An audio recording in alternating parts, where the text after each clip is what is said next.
Assalamualaikum warahmatullahi wabarakatuh. Perkenalkan, nama saya Fahmi Arifin dengan NIM 084 dari kelas A. Kali ini saya akan melakukan praktikum kimia dasar dengan tema asam basa dan pH larutan dengan dosen pengampu Ibu Arigiri Dwi Kartika dari Ilmu Kelautan Fakultas Pertanian Universitas Trunojoyo Madura. Langsung saja saya mulai praktikumnya. Sebelum mulai praktikum, saya akan menyebutkan alat dan bahannya. Alat yang pertama yaitu wadah, yang kedua yaitu pipet, dan alat indikator. Alat indikator ini saya akan menggunakan bahan alami dari ekstrak bunga sepatu. Lalu lanjut bahan. Bahan ada cuka, ada jeruk nipis, ada larutan sitrun, ada obat mah, ada sabun mandi, ada deterjen, ada larutan garam, dan air keran.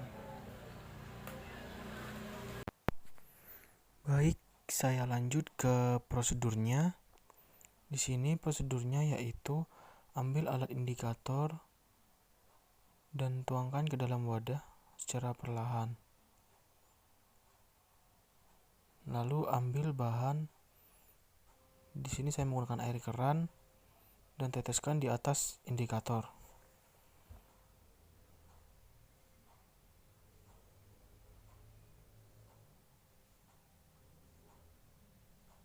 Lalu setelah diteteskan, aduk secara perlahan. Terlihat di sini tidak ada perubahan warna.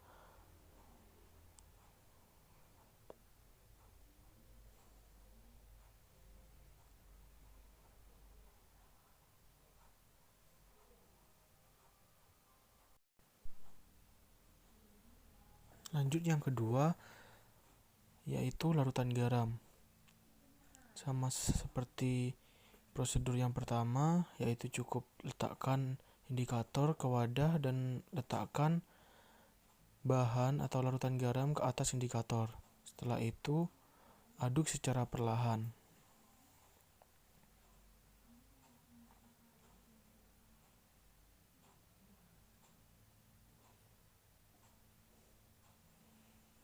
Terlihat jelas bahwa larutan tersebut tidak mengalami perubahan warna.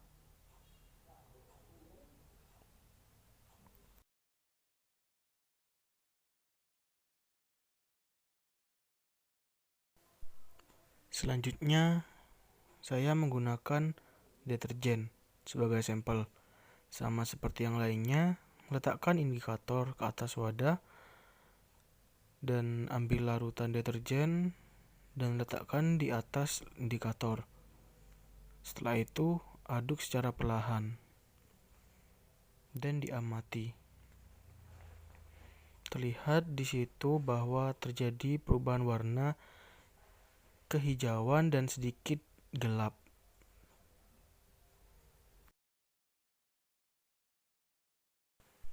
Berikutnya, menggunakan sabun mandi sebagai sampel. Sama prosedurnya, letakkan indikator ke atas wadah dan ambil larutan sabun mandi ke atas indikator. Aduk secara perlahan dan amati.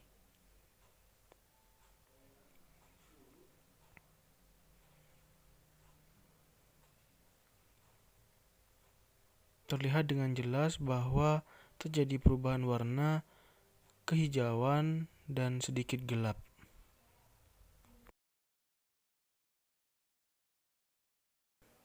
Berikutnya saya menggunakan larutan obat mah.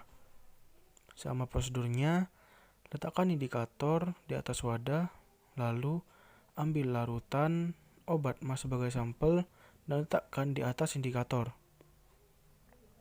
Setelah itu, aduk secara perlahan dan amati.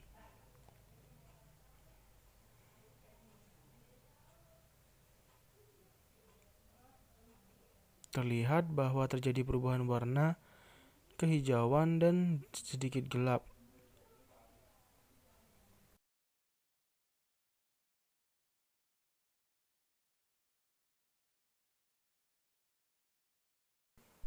Berikutnya saya menggunakan larutan sitrun.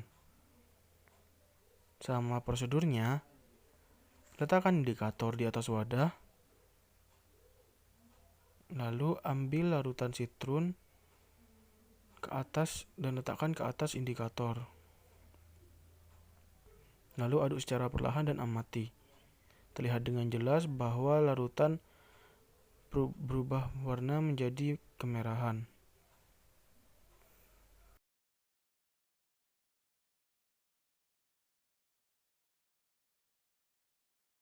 Berikutnya saya menggunakan larutan jeruk nipis. Prosedurnya sama, yaitu letakkan indikator di atas wadah, lalu ambil larutan jeruk nipis dan letakkan di atas indikator. Setelah itu aduk secara perlahan dan amati. Terlihat di situ perubahan warna menjadi kemerahan.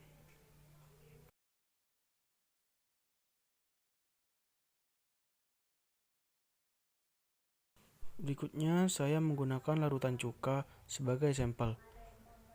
Lalu ambil indikator dan letakkan di atas wadah. Setelah itu letakkan cuka ke atas indikator. Aduk perlahan dan amati. Dan terlihat sangat jelas bahwa terjadi perubahan warna menjadi kemerahan. Baik, setelah melakukan percobaan tadi, saya akan membacakan hasil dari percobaan yang tadi. Yang pertama ada air keran, di mana air keran tadi tidak mengalami perubahan sama sekali. Berarti netral. Dan menurut Rosanti et al. 2014, pH air keran yaitu 7. Berikutnya ada larutan garam. Larutan garam sendiri tadi juga tidak ada perubahan warna yang signifikan, bahkan hampir tidak berubah sama sekali. Dan itu termasuk netral. Dan juga menurut Andina et al. 2017, garam memiliki pH 7. Berikutnya ada deterjen. Deterjen sendiri tadi sudah ada perubahan warna dari hijau, dari warna hitam menjadi hijau kehitaman.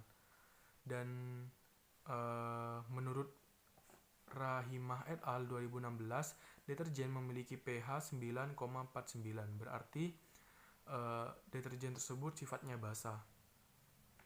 Berikutnya ada sabun mandi. Sabun mandi tadi juga ada perubahan warna yang cukup signifikan, di mana perubahan warnanya menjadi hijau pekat dan sedikit kehitaman. Dan kemungkinan adalah basah. Dan benar sekali menurut Predianto et al. 2017, sabun cair memiliki pH 10,12. Berikut yang berarti juga benar itu basah. Berikutnya ada obat mah. Obat mah sendiri tadi mengalami perubahan menjadi warna hijau dan hijau pucat. Dan menurut Rahmawati dan Suprapto, obat mah memiliki pH 10,7 hingga 11. Selanjutnya ada sitrun. Sitrun sendiri tadi perubahan warnanya sangat-sangat jelas menjadi warna merah dan kemungkinan besar adalah asam. Dan menurut Suwarno et al. 2015, sitrun memiliki pH 2,5 yang berarti sitrun sifatnya asam. Berikutnya ada jeruk nipis. Jeruk nipis tadi juga berwarna merah, sehingga hampir sama seperti sitrun, berarti termasuk asam. Dan benar sekali menurut Hamidi et al. 2016, pH jeruk nipis yaitu 2,93. Selanjutnya ada cuka. Cuka tadi juga berwarna merah. Dan benar saja menurut Martin et al. 2015, pH cuka adalah 2. Berikut ini adalah tampilan penggolongan dari sampel-sampel yang sudah dilakukan percobaan tadi.